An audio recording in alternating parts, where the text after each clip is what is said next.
वो संत जो स्वयं को कुछ नहीं कहते थे और सब कुछ बदल देते थे। कुछ संत मूर्ति बन जाते हैं, कुछ ग्रंथों में सिमट जाते हैं, पर कुछ ऐसे होते हैं जो लोगों के जीवन बन जाते हैं। नीम करौली बाबा ऐसे ही संत थे। न आश्रम का लोभ, न प्रसिद्धि की चाह, न स्वयं को भगवान कहलाने की इच्छा, बस एक ही नाम, राम।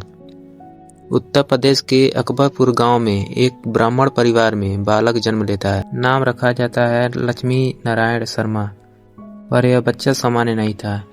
जब दूसरे बच्चे खिलौने से खेलते, यह बच्चा चुपचाप आकाश देखता, चींटियां को निहारता, माँ की गोद में बैठकर घंटों मौन रहता। गांव की एक बुजुर्ग स्त्री ने कहा, यह बच्चा देह में नया है, आत्मा में नहीं। परंपरा के अनुसार कम उम्र में ही विवाह कर दिया गया। घर, पत्नी, जिम्मेदारियां सब सामने था, पर लक्ष्मी नारायण के भीतर कुछ और ही चल रहा था। एक रात बिना किसी को दोष दिए, बिना कुछ मांगे, बिना पीछे देखे वह घर से निकल पड़ा। पीछे छूटा नाम, पहचान, कुल, भविष्य। आगे था राम का मार्ग। वर्षों तक वह भटका, न कोई आश्रम, न कोई निश्चित स्थान। कभी वृंदावन, कभी प्रयाग, कभी काशी, कभी जंगल, कभी भूखा, कभी बीमार, पर कभी शिकायत नहीं। जब कोई पूछता कहाँ जा रहे हो, वो हंसकर कहता, जहाँ राम ले जाए। एक दिन एक गांव के बाहर वह नीम के पेड़ के नीचे बैठा था।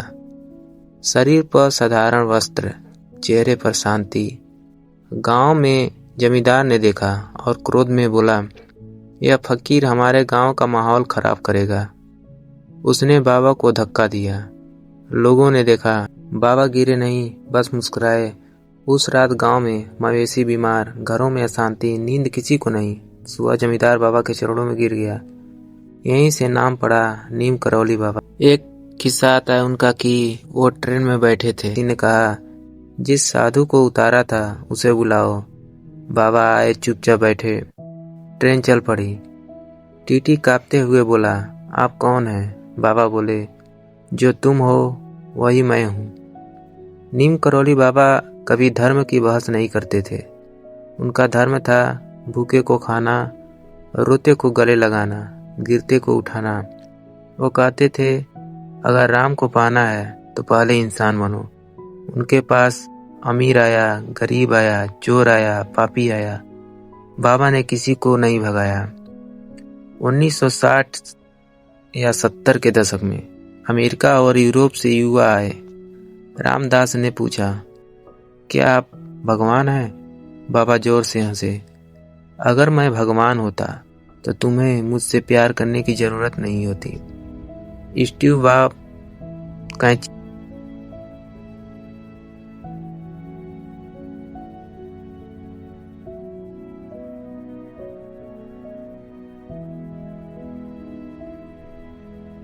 स्टीव जॉब्स कैंची धाम पहुंचे।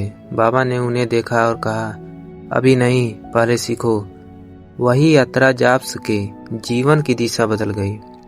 उत्तराखंड की पहाड़ियों में एक छोटा सा स्थान, कोई भव्य महल नहीं, कोई सोने से गुंबद नहीं, बस पहाड़, हवा, घाटियों की आवाज।